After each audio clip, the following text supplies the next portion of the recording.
What's up, guys? It's me, Alan. I'm back for another video. And the bracket for the NXT Women's Dusty Rhodes Tag Team Classic Tournament has been released.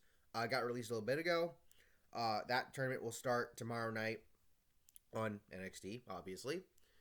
Or NXT 2.0, I should say. And the reason why I'm making a video about it, because I didn't make one for the men's tournament, because I kind of didn't care. But I'm making one for the women's tournament because there's one of the teams that's in this tournament I want to talk about in regard to the fact that I feel that they should be the ones to win this tournament. And I'm going to outline various reasons as to why. I'm going to look at each of the teams, who was in them, all that stuff, and just give my reasoning, because I think some people will be like, "Ha, you're crazy," but there's a point to this, and I feel like they should win. So make sure to drop a like on the video, subscribe to the channel, let me know your thoughts down below. Turn on post notifications so you don't miss out on future uploads. Also, make sure to check out the stuff I did over the course of the weekend, the stream from yesterday, and the videos and stuff. And let's go ahead and let's get into this. So, the bracket is as follows: Io Shirai and Kaylee Ray versus Lash Legend and Amari Miller. Ivy Nile and Tatum Paxley versus Kayden Carter and Kacy Catanzaro. Indy Hartwell and Persia Parada versus Wendy Chu and Dakota Kai. And Cora Jade and Raquel Gonzalez versus Ulysses Leon and Valentina Faraz. Now, which of these 8 teams is the one that I want to win the most? Kayden and Kacy. It's them. Like, they should win. They absolutely should. Now, they haven't been shown a lot in terms of being in the ring as of late. Mostly has been backstage stuff. I think it's more so been Kayden with one of, I think, the Creed brothers or something. Might be one of them, might be somebody else. I can't remember off the top of my head. Doing dating advice and all that shit. But when it comes to this tag team, out of all 8, I think they're the longest tenured tag team out of this tournament. Maybe Indy and Persia are a challenge for that. But like, you look at some of these other ones, like Ivy and Tatum, brand new. Wendy and Dakota, brand new. Cora and Raquel, brand new. Io and Kaylee Ray, brand new because Zoe Stark's still out with injury. And so on and so forth. Like, Kayden and Kacy and Indy and Persia are the 2 longest tenured ones out of this whole thing. But the thing is that when you look at what they've done in NXT, you have to kind of look back at the Black and Gold brand and then the very beginning of NXT 2.0, because they had the ongoing feud from the Black and Gold brand. I mean, hell, they were part of the introduction of Toxic Attraction, because if you remember, Kacy and Kayden fought Io and Zoe for the tag titles because they were the tag champs at the time. Lost. Gigi and JC attacked them, and then the following week had a match, and that's when Mandy Rose showed up, and that's when Toxic Attraction was fully formed. So that's one of the biggest reasons why I want them to win, is because they have history with them. They have history with Gigi and JC, and that's a huge reason. But another big reason is, and it goes back to the teams themselves, a lot of them are just thrown together, and when you look at who's in them, it just doesn't make sense for most of these other teams to win. Because, all right, let me put it to you this way: Io and KLR. Kaylee Ray has been going after Mandy in storyline for her title, and Io Shirai comes in to save KLR from attack from Toxic Attraction, and is teaming with her because she can't team with Zoe because of Zoe's ACL tear, which she's still recovering from. However, let's be honest, Io should probably be getting called up at some point, probably after WrestleMania, and I'm gonna circle back to that in a little bit. And again, KLR, she's been going after Mandy. Why would you have them win a tag title shot? That doesn't make sense. Lash and Amari, I've got no disrespect, but they're still green. They're still new. I think they can be great, especially Lash.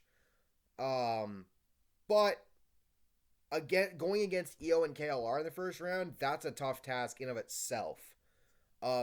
I mentioned before, Ivy and Tatum, new team.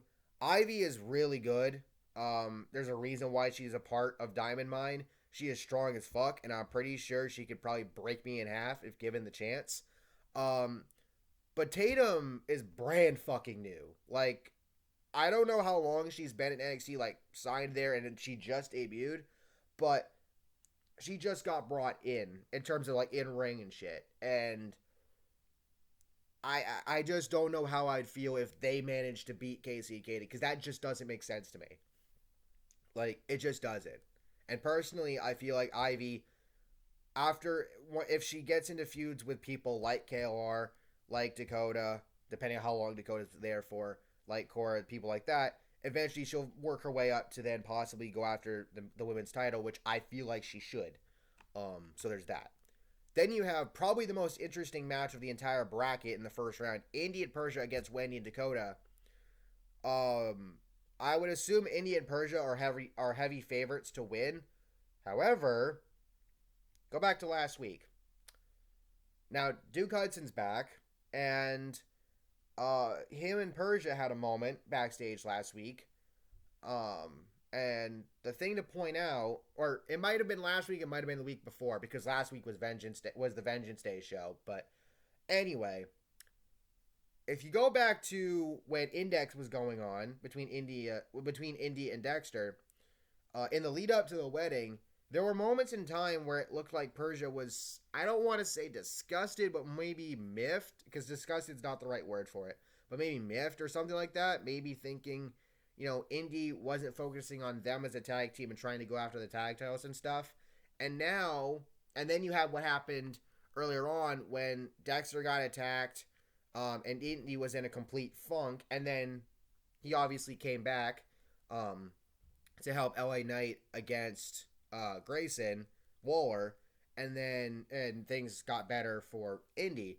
And now Persia and Duke have this moment, so maybe it's something where there's going to end up being some friction there, and Persia's like, kind of does to Indy what maybe Persia felt Indy was doing to their tag team when she was going through the Dexter storyline. I don't know, but I feel like there might end up being some friction there, and you're going up against Wendy and Dakota, who Wendy, even though I hate that they changed her gimmick. The gimmick she had before was badass.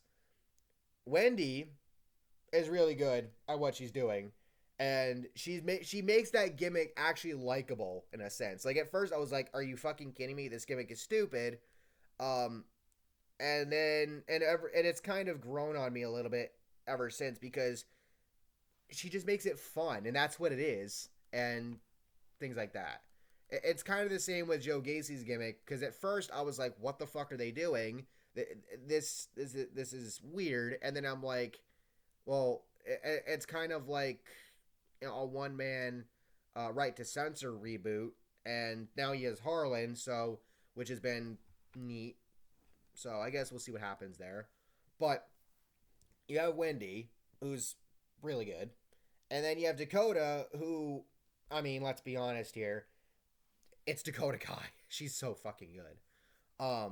So I'm kind of inclined to take Wendy and Dakota in an upset here, simply because something might happen between Indy and Persia that maybe it costs them their match, maybe something like that. I don't know. But even then, at the same time, Dakota, how much longer is Dakota going to end up staying on NXT at this point? Because you have to think, eventually she's going to be up on the main roster. Eventually.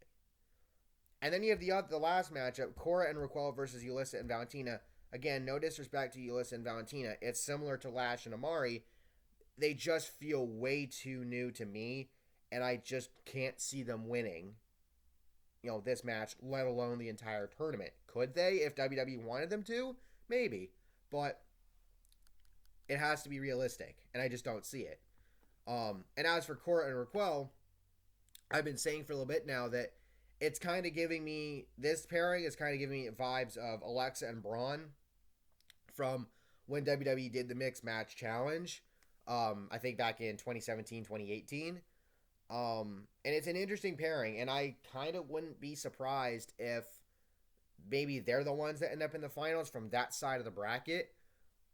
But it's another one of those things where Raquel, where it's a team that's been put together for this tournament, and Raquel is probably going to end up on the main roster at some point soon, because the main roster needs more women in most, in their divisions, particularly SmackDown, but both Raw and SmackDown in general, with a lot of the releases that have happened. Not to mention Bayley's still out, Asuka's still out, Lacey Evans is still out. So, Raquel, Io, Dakota, you'd have to think all three of them are going to end up on the main roster at some point. Io especially. And again, I'll get back to her momentarily. But, I mean, and then for Cora and Raquel, if they move on, and if Wendy and Dakota move on, then we get Dakota versus Raquel again, which should automatically slap in the second round. But to kind of just and then on the other end would be Io and KLR against Kayden and Kacy. But again, Io should be up on the main roster by now. KLR has been going after Mandy. Dakota should probably be on the main roster by now. Raquel should probably be on the main roster by now. And Cora has been challenging Mandy, online and in the ring. And you'd have to think that they're going to want to keep Cora going after her. Maybe this tag team is just one of those things where Cora's learning from somebody who's been there for a long while, learn a little more while, doing it, and then, you go from there. But as I said before, Kayden and Kacy have history with JC and Gigi. And to be quite honest, Kacy and Kayden are the perfect babyface tag team to beat Gigi and JC, who are heels, for the tag titles. They are the perfect antithesis of what Gigi and JC are as toxic attraction. Ugh. And I'm going to keep pushing it as much as possible. I absolutely want Kacy and Kayden to win. I really do. I just feel like they're perfect to be holding those tag titles because they're one of the only tag teams that have been together for a long time. Them and Indian Persia, that is. And it just makes so much sense, at least to me, for them to win this tournament, get this tag title shot, which would probably happen, the match would probably happen at NXT Stand and Deliver on WrestleMania weekend, and have Kacy and Kayden win this thing. Win those titles, and by that point, KOR gets one more shot against Mandy, and KOR dethrones Mandy. That's my hope. That is my hope, and if you disagree, that's fine. I understand. But look at it this way. Most of these tag teams are, the other tag teams are either relatively new, and wouldn't be realistic to win. 3 of them have someone in them that should probably be moving up to the main roster at some point soon. And then India Persia are the only other one that is realistic, but at the same time, there might be something there that leads towards a breakup of that team. I don't know. We'll see. Now, real quick before I go, I mentioned I would circle back to Io regarding what I think will happen. And I mentioned Asuka before because she's not back yet. I would hope that at NXT Stand and Deliver on WrestleMania weekend, Io versus Asuka at NXT Stand and Deliver, Io's send-off match from NXT before she moves up to main roster. I've seen that idea thrown around, and I think that would be a perfect idea to do, just fucking in general. So, I would be honest with you, if I'm booking women's matches on that card, KLR versus, maybe it's KLR versus Cora versus Mandy for Mandy's title. I wouldn't mind that. Io versus Asuka in Io's send-off match from NXT. And Kacy and Kayden, winners of the NXT Women's Dusty Rhodes Tag Team Classic, taking on and defeating Gigi and JC for the NXT Women's Tag Titles. Thank you all for watching. Hope you all enjoyed. Let me know your thoughts down below. I'll catch you all next time. Peace.